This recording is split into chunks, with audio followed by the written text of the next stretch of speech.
Vice Mayor Pontieri? No. Councilmember Gambaro? Yes. Councilmember Miller? Yes. Mayor Norris? Yes. The motion passes 3-1. The Palm Coast City Council voting to approve a water and sewer rate increase. The Palm Coast City Council has given a nearly unanimous thumbs up to a controversial plan to raise water and sewer rates 36% by October 2027 and borrow $455 million to expand the city's sewer and freshwater capacity. Councilman Ty Miller is in agreement to meet governmental requirements. During this last rate cycle last year, since that time, we've been hit with a consent decree. So the state is mandating that we fix certain aspects. We know based on our internal experts that if we don't fix other aspects of our system, we'll likely be hit with other consent decrees because we need to upgrade those facilities as well.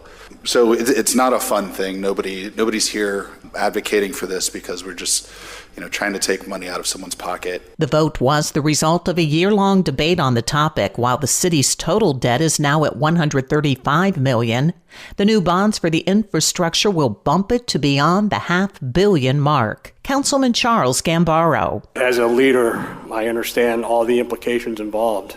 But we can't afford to continue to admire this problem. And it's something that we've all been saddled with. But I'm prepared to move forward and get this done so we can get started to protect our water and our wastewater system. Combining water and sewer costs, a household using 4,000 gallons of water per month would see its water and sewer bill go from $90.73 to $123.46 in October of 2027. Vice Mayor Teresa Pontieri voted against the rate hike. It's one thing to say costs have gone up or, we missed something unexpected happened. We didn't have sufficient rainy day funds. That is not what happened here. I can't unsee what I believe to be some grave missteps in the past and then ask the taxpayers to shoulder that full burden at this time. Meanwhile, in 2024, Council voted to increase water and sewer impact fees, the one-time fee developers pay to defray the impact of development on infrastructure, but not water and sewer rates. For Flagler's Local Morning News, I'm Karen Johnson.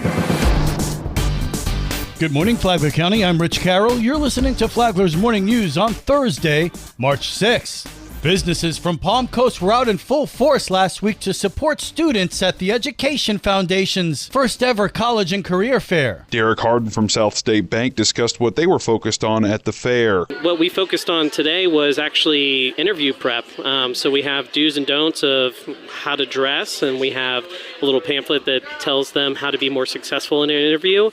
And then we also have our company provided job description for a teller. So that would be their entry level if they wanted to get into the banking system right out of high school, what that job duties and responsibilities look like, and just kind of educate them about the finance system that currently exists in Flagler County. Director of Palm Coast Chick-fil-A, Ana Morales, spoke about what her company has been doing to enrich local students. Chick-fil-A is always partnering with the community. Right now we're sponsoring Machensis Academy. It's called Chick-fil-A Academy Leaders.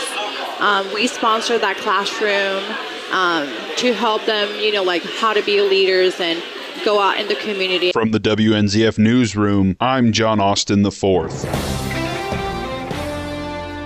This local news is a service of Flagler County's Toyota dealer, Beaver Toyota, US 1 St. Augustine, here to wow you.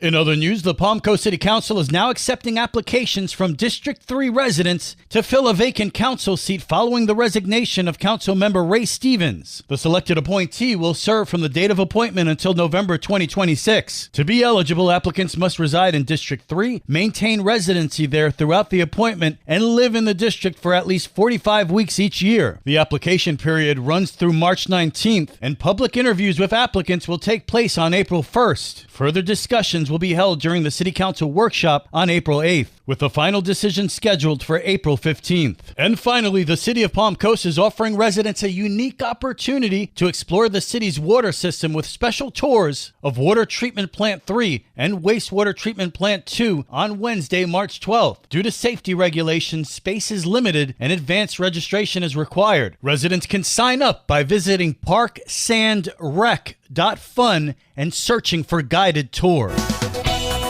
And now you're up to date on Flagler's Morning News. I'm Rich Carroll.